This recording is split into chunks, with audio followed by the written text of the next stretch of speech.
Hello delivery சுதலுங்களேரா இன்னைக்கு நம்ம என்ன பார்க்க போகிறோம்னா விதர் வேர்ட் எபிசோட் 9. நீங்கள் அப்படி முன்னாடி எபிசோடில் பார்க்கலன்னா போய் பார்த்துட்டு வந்துடுங்க. சரி வாங்க நம்ம ஸ்டோரியில் போயிடலாம்.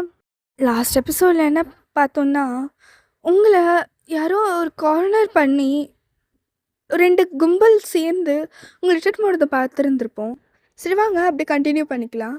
முதல்ல குளோரோஃபார்ம் வச்சு உங்களை மயக்க போட்டு வச்ச கும்பல் வந்து லிபியனோடது. இன்னொரு கும்பல் உங்களை நெருங்கிட்டு இருந்துச்சுல்ல, அது வந்து டானோட கும்பல். 2 கும்பலுமே சேர்ந்து டானோட ஏரியாவுக்கு தான் போகிறாங்க.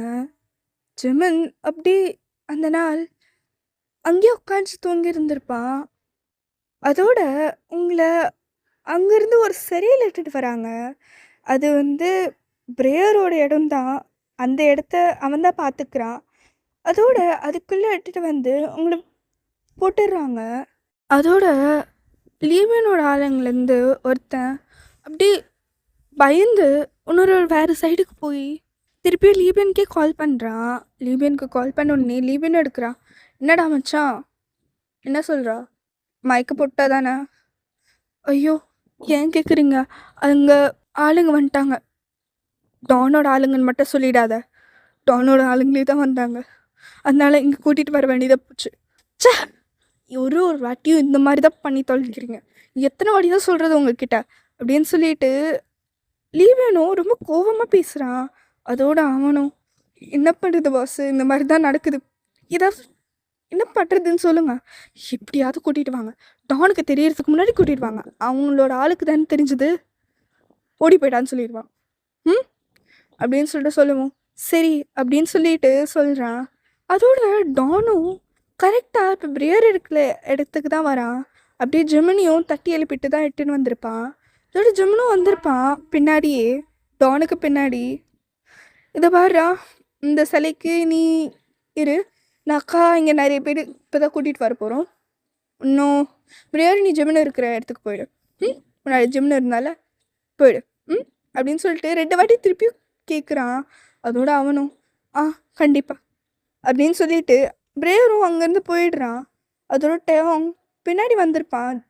நம்மளோடது வேறு, இந்த மெயின் எக்ஸாம்ஸ் வரப்போகுது, இந்த எக்ஸாம் எழுதலைன்னா அவ்வளோதான், 12th விட மாட்டாங்க, என்ன பண்ணுறது ஜெமின் அப்படின்னு சொல்லிட்டு கொஞ்சம் டென்ஷனோடு கேட்குறான். அதோட ஜெமினும் அதெல்லாம் நான் பார்த்துக்கிறேன், டான் கிட்ட நான் பேசிக்கிறேன். அதோட இதை சொல்ல ஒன்று டயங்கும், ஆனால் டான் கோவப்பட மாட்டானா அப்படின்னு சொல்லிட்டு சொல்லவும், அவன்கிட்ட பேசுகிற வழியில் பேசணும். எப்படின்னா என்னதான் இருந்தாலும் 12th ஆச்சு பாஸ் ஆகிருக்கணும்ல, அதுக்காச்சும் கொஞ்சம் பேசி பார்க்கலாம் அப்படின்னு சொல்லிட்டு சொல்லவும், ஜெமனும் அப்படியே டான் கிட்ட போகிறான். டான் கிட்ட போய் இதை பற்றி பேசியிருந்திருப்பான். டானும் சரி ஓகே, இதோட ஒரு 2 வாரம் லீவா அப்படின்னு சொல்லிட்டு கேட்ட உடனே, 2 வாரம் இல்லை, ஆக்சுவலி 1 மாதம் லீவ் வேணும் அப்படின்னு சொல்லிட்டு கேட்ட உடனே, 1 மாதம் வரைக்கும் நான் என்ன பண்ணுறது, இவங்களெல்லாம் இவ்வளோ நேரம்லாம் வச்சுட்டு இருக்க முடியாது, 2 வாரமே பாவம் என் தம்பி ஆச்சேன்னு சொல்கிறேன். திருப்பி தம்பின்னு சொல்லி தொலைக்கிறான் அப்படின்னு சொல்லிட்டு ஜெமன் அப்படியே மனமோனுங்கிறான். இந்த மாதிரி மனமோனுங்கிட்ட உடனே டானும், என்னாச்சு ஜெமன், ஏதோ சொன்னியா அப்படின்னு சொல்லிட்டு கேட்கவும், இல்லை எதுவும் இல்லை, ஆனால் இது முக்கியமான எக்ஸாம் இல்லையா, ஒரு 12th பாஸ் ஆகிட்ட அப்புறமானா கூட காலேஜ் ஏதாவது அப்படி பார்த்துக்கலாம், ஆனால் 12th முடிக்கணும் இல்லையா அப்படின்னு சொல்லிட்டு சொல்ல ஒன்று. சரி, 1 மாதம் உனக்கு லீவ் தரேன், அது வரைக்கும் உன்னோட ஆளுங்க இல்லை லீபியனோட ஆளுங்க அனுப்பிவே, அவங்ககிட்ட பேசி, இல்லை இரு நானே பேசிக்கிறேன், நீயும் பேசு மற்றவங்க தெரிஞ்சவங்க கிட்ட, அதோடு அவங்கள அனுப்பிடு, நான் பார்த்துக்கிறேன், நீங்கள் 12th முடிச்சுட்டு அதுக்கப்புறம் வாங்க பரவாயில்ல அப்படின்னு சொல்லிட்டு சொல்லவும், ஜெமனும் 1 நிமிஷம் ஷாக் ஆகிட்டான், இது டானா பேசுறதுன்னு சொல்லிட்டு. எனக்கா இவன் எப்பவுமே தன்னோட வேலையில் மட்டும்தான் குறிக்கோளாக இருப்பான், மற்றவங்களோட வேலையை பற்றிலாம் அவனுக்கு ஒரு துளி கூட கவலை இருக்காது. அந்த மாதிரி தான் அவனும் நடந்திருக்கா. அதனால தேங்க்ஸ் டான், நான் தேங்க்யூ, எனக்கு இதுக்கு மேலே பேசுறதுக்கு எதுவும் தெரியல, நான் இன்னைக்கு ஒரு நாளைக்கு வேலை செஞ்சுட்டு போகிறேன், பிரச்சனை இல்லை, இன்னைக்கு ஓகே, ஆனால் நாளையிலேருந்து ப்ராக்டிஸ் பண்ணணும், அதனால் என்னை மன்னிச்சிடு அப்படின்னு சொல்லிட்டு ஜெமனும் அப்படியே திரும்பிட்டு அந்த ஏரியாவில் அப்படியே போகிறான் இன்ஸ்பெக்ஷன் மாதிரி பண்ணுறதுக்கு, எல்லாரையும் கூப்பிட்டுட்டு வரணும் அந்த வேலையெல்லாம் பார்க்கறதுக்கு. அதோட அங்கே லீவியனோட ஆளுங்க வந்துடுறாங்க. அதோட ஜிமின் கிட்ட நின்னுடுறாங்க. அதோட ஜிமினுக்கும் இது தெரிஞ்சுட்டு, நீங்களாம் இங்கே இருப்பீங்களா? லிபியனோட ஆளுங்கன்னு தான் நினைக்கிறேன் அப்படின்னு சொல்லிட்டு பார்த்துட்டு சொல்லவும் ஆமான்னு சொல்கிறாங்க எல்லாரும். அதோட அவங்களும் ஒத்துக்கிறாங்க, எப்படியாவது இங்கேருந்து வயனை கூட்டிகிட்டு போயிடணும்னு சொல்லிட்டு. அதோட ஜிம்மனும் சரி இப்போல்லாம் நீங்கள் போய் சாப்பிட்றதுக்கு பாருங்கள், நான் அது வரைக்கும் பார்த்துக்கிறேன், இவங்களெல்லாம் அனுப்பி வைக்கிறேன் அப்படின்னு சொல்லிட்டு சொல்லுவோம். ஜிம்மன் நீ ஏன் இதெல்லாம் பண்ணுற, பரவாயில்ல நான் பார்த்துக்கிறேன், நீ போய் சாப்பிடு போ அப்படின்னு சொல்லிட்டு சொல்லவும் இல்லை பரவாயில்ல இன்னைக்கு ஒரு நாள் தான் வேலை செய்ய போகிறேன், அதுக்கப்புறமா பரவாயில்ல நான் பார்த்துக்கிறேன், நீங்களா போங்க அப்படின்னு சொல்லிட்டு ஜிம்மன் கொஞ்சம் ஃபோர்ஸ் பண்ணி சொல்லவும் சரி போகணும் இல்லைன்னா டவுட் வந்துடும் அப்படின்னு சொல்லிட்டு எல்லாரும் போயிடுறாங்க. ஒருத்தராக வந்து போகிறாங்க. ஆனால் ஒரே ஒரு பையன் மட்டும் அண்ணா நான் உங்கள் கூட இருக்கேன், நீங்கள் மட்டும் தனியாக எப்படி உங்களால் இட்டுட்டு போவீங்க அப்படின்னு சொன்ன உடனே ஜிம்மனும் ஒரு நிமிஷம் யோசிச்சுட்டு ஓகே நீ மட்டும் இரு, மற்றவங்களா போங்க, சரி நீ சாப்பிட்டியா அப்படின்னு சொல்லிட்டு சொல்லவும் நான் சாப்பிட்டேண்ணா உங்கள் கூட இருக்கேன் அப்படின்னு சொல்லிட்டு சொல்கிறான். அதோட அந்த பையனும் அவங்களோட ஆளுக்கு சிக்னல் பண்ணுறான் நான் பார்த்துக்கிறேன்னு சொல்லிட்டு. அதுக்கப்புறமா ஒரு சிறைக்காக போயிட்டு அந்த பையன் அந்த லாஸ்ட்டு ரூமுங்க மாதிரி இருக்கும் எண்டில் மட்டும், அந்த ரூமுக்கு போகவே விட மாட்டான். அதோட ஜிம்மனும் ஏன் நீ அந்த ரூமுக்கு போக விட மாட்டிகிட்டு இருக்க? இல்லை அவங்களாம் ரொம்ப அடமெண்ட்டாக இருப்பாங்கன்னு கேள்விப்பட்டேன், அதனால தானா அப்படின்னு சொல்லிட்டு சொல்லுவோம். அப்போ நம்ம 2 பேரும் சேர்ந்து தானே படணும், அதுக்கப்புறமா ஏன் என்னை மட்டும் தள்ளி விட்டுட்டுருக்க அப்படின்னு சொல்லிட்டு அவன் அந்த பையனை தனக்கு பின்னாடி தள்ளி விடுறா. ஸ்லைட்டாக தான் தள்ளி விட்டுருந்துருப்பான். அதோட அந்த மாதிரி பண்ண உடனே அவனுக்கும் கொஞ்சம் பயம் எடுத்துக்குது. அண்ணா நீங்கள் கொஞ்சம் தள்ளியே இருங்க பரவாயில்ல, நான் ஓப்பன் பண்ணி விடுறேன், இதை பாரு நான் பார்த்துக்கிறேன்னு சொல்கிறேன்ல, என் வயசு ஆள் தான் நீ இருந்தாலும் பார்த்துக்கலாம் அப்படின்னு சொல்லிட்டு அவன் கொஞ்சம் ஸ்லைட்டாக பின்னாடி தள்ளி விடுறான். ஆக்சுவலாக ஜிம்முக்கு கொஞ்சம் டவுட் வந்துடுச்சு இவன் இந்த மாதிரி பண்ணுறதுனால. ஆல்ரெடி லீபியன்னு சொன்ன வார்த்தைங்கள்லாம் அவனுக்கு ஞாபகம் இருக்குது, இவங்களோட ஆளுங்க பிடிச்சி வச்சுருக்காங்க, அதை வச்சு இவன் இங்கேருந்து கூட்டிகிட்டு போகலான்னு நினைக்கிறான் போல இருக்கு அப்படின்னு சொல்லிட்டு அவன் கொஞ்சோண்டு கண்டுபிடிச்சிடுறான். அதனால தான் பின்னாடி தள்ளி விட்டுருந்துருப்பான். இது அந்த பையனுக்கு தெரியாது. அதோட அவன் ஒரு கல்ப் பண்ணிட்டு சரிண்ணா பரவாயில்ல நீங்களே இருங்க அப்படின்னு சொல்லிட்டு பின்னாடி நிற்கிறான். நின்றுட்டு உடனே ஃபஸ்ட்டு அந்த ரோஸையோட ரூம் தான் இருந்திருக்கும். அந்த ரூம் திறந்து விட்டுட்டு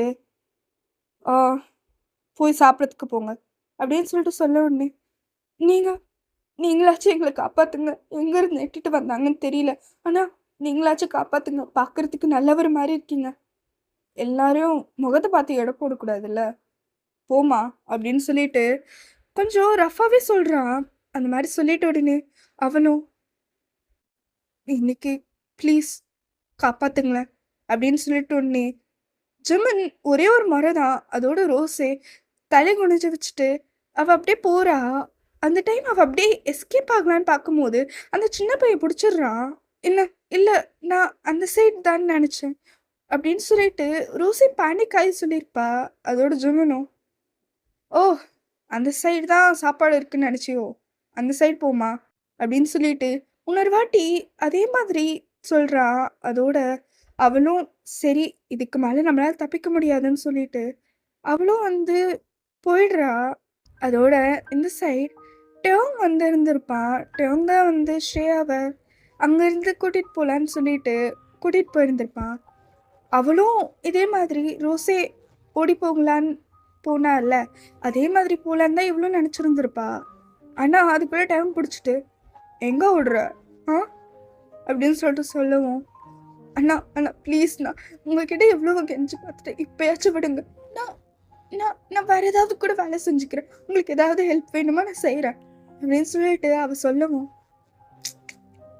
ஹெல்ப் பற்றி இல்லைம்மா, உன்னை வச்சு தான் நாங்களே பெரிய பெரிய வேலை பண்ணணும்னு நினைக்கிறோம், அதுக்குள்ளே நீ இப்படி தப்பிச்சு போனா என்ன? என்னோட பாஸ் வேறு நான் ஏதாவது சொன்னாக்கா ஒத்துக்க மாட்டாங்க, போமா என் பேச்சு கேட்பல, இல்லை என் கத்தி பேசும் அப்படின்னு சொல்லிட்டு ஒரு ஷார்ப்பான கத்தி எடுத்து காமிக்கிறான். அதோட அவள் பயந்துட்டு இல்லை இல்லை இல்லை, நான் நான் போகிறேன், நான் போகிறேன், என்னை விட்டுடுங்க, வேண்டாம் அப்படின்னு சொல்லிட்டு அவ அப்படியே வேறு சைடுக்கு ஓடுறா. அந்த ஏரியாவில் சாப்பாடு இருக்கும், அங்கே ஆல்ரெடி நிறைய கார்ட்ஸ்லாம் இருப்பாங்க, அதனால டெவங்க விட்டு இருந்திருப்பான். ஜெர்மன் சைடுக்கு வந்துடுறான். அதோட ஜெர்மன் சைடுக்கு போகும்போது டானை பார்த்துடுறான். டெவங்கிட்ட என்ன அமுச்சிட்டியா அப்படின்னு சொல்லிட்டு சொல்லவும், ஆ அமுச்சிட்டேண்ணா அப்படின்னு சொல்லிட்டு அவனும் சொல்கிறான். அதோட 2 பேருமே இப்போ ஜிமின் இருக்கிற இடத்துக்கு தான் வராங்க. பிரேயரும் பின்னாடி வந்திருப்பான் கூடவே.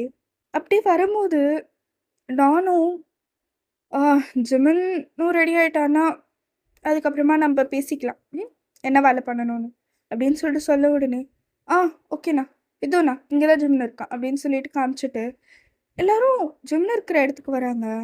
அதோட ஜிமின் இப்போ தான் உங்களோட கதவு திறக்கலான்னு போகிறான். அதோட டான் வந்துட்டு, ஜிமினா வெர்றா, நான் பார்க்குறேன். இந்த ரூம்க்கு ஃபில் ஆகலை. அப்போ நான் பார்க்கும்போது இப்போ புதுசாக யாரோ ஒருத்தவங்க இருக்காங்க போல இருக்கு, நான் பார்க்கல, நான் பார்த்துட்டு அப்புறமா பண்ணுறேன் அப்படின்னு சொல்லிட்டு அதோட ஜிமினும் கொஞ்சம் தள்ளிக்கிறான். டான் வந்து ஓப்பன் பண்ணட்டோன்னு சொல்லிட்டு அந்த ரூமில் நிறைய டஸ்ட்டு.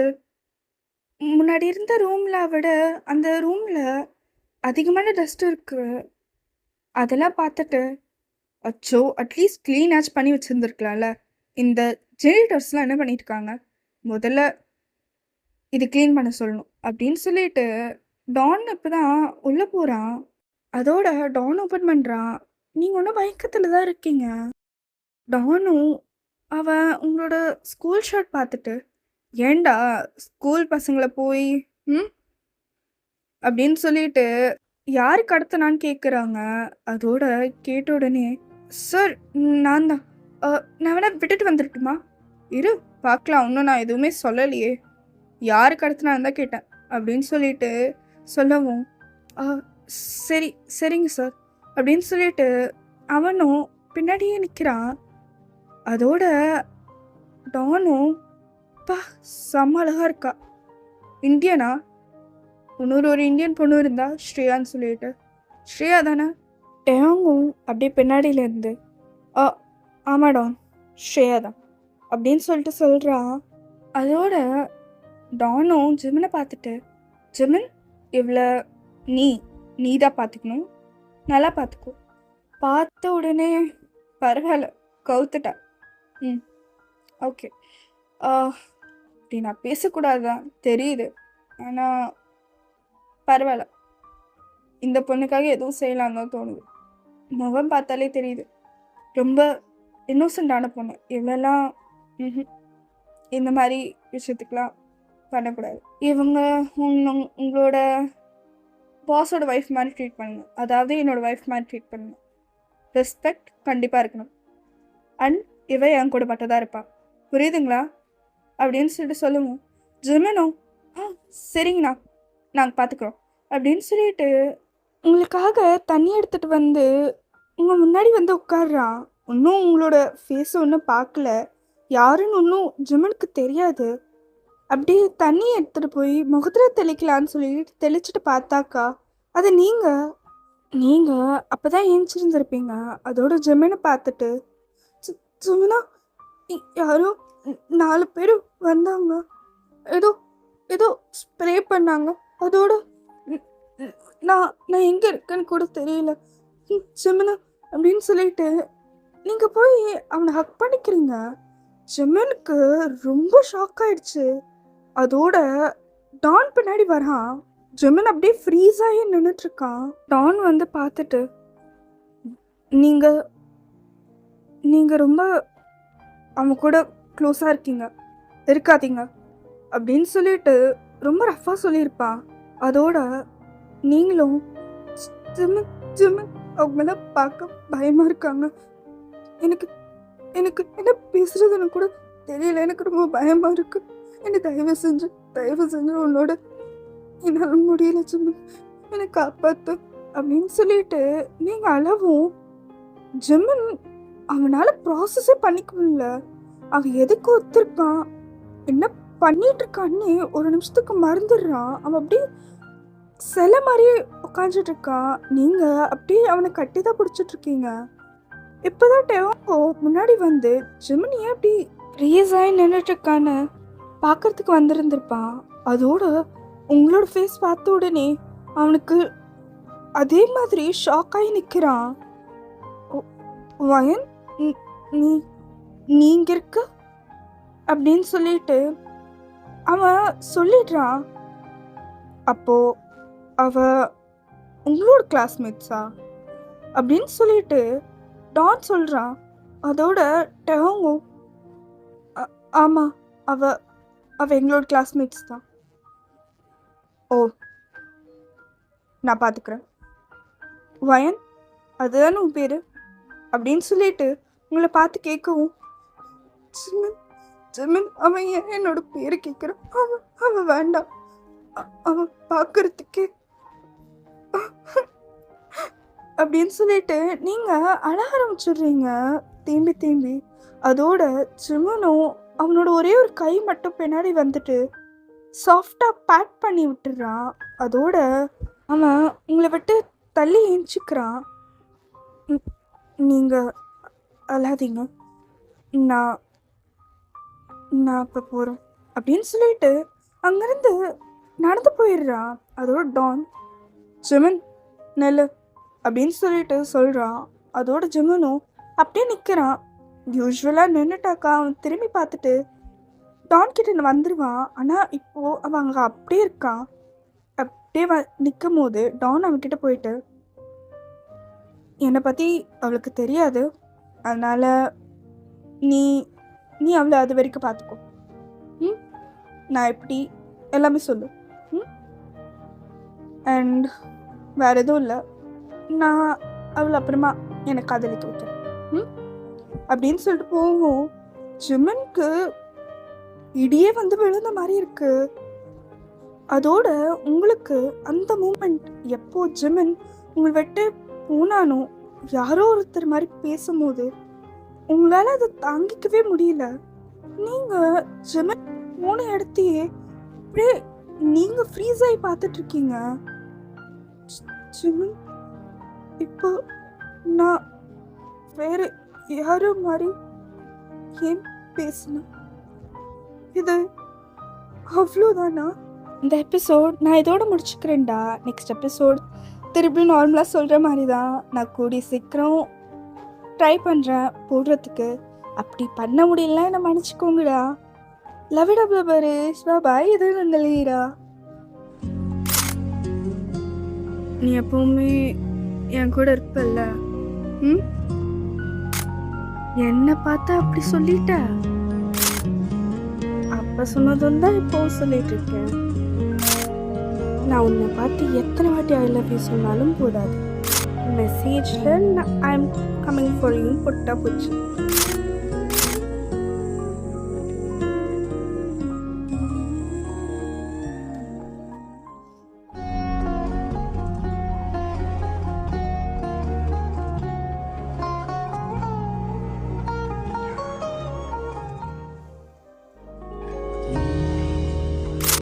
லவ்லவரீஸ், இது உங்களீரா. இன்றைக்கி நம்ம என்ன பார்க்க போகிறோன்னா விதர்ட் வேர்ட்ஸ் எபிசோட் 3. எனக்கு நிறைய சப்போர்ட்டும் வந்துச்சு இந்த எஃப்எஃப்க்கு. தேங்க்யூ ஸோ மச்டா. அண்ட் நான் கண்டிப்பாக கண்டினியூ பண்ணுறேன் இந்த எஃப்எஃப்.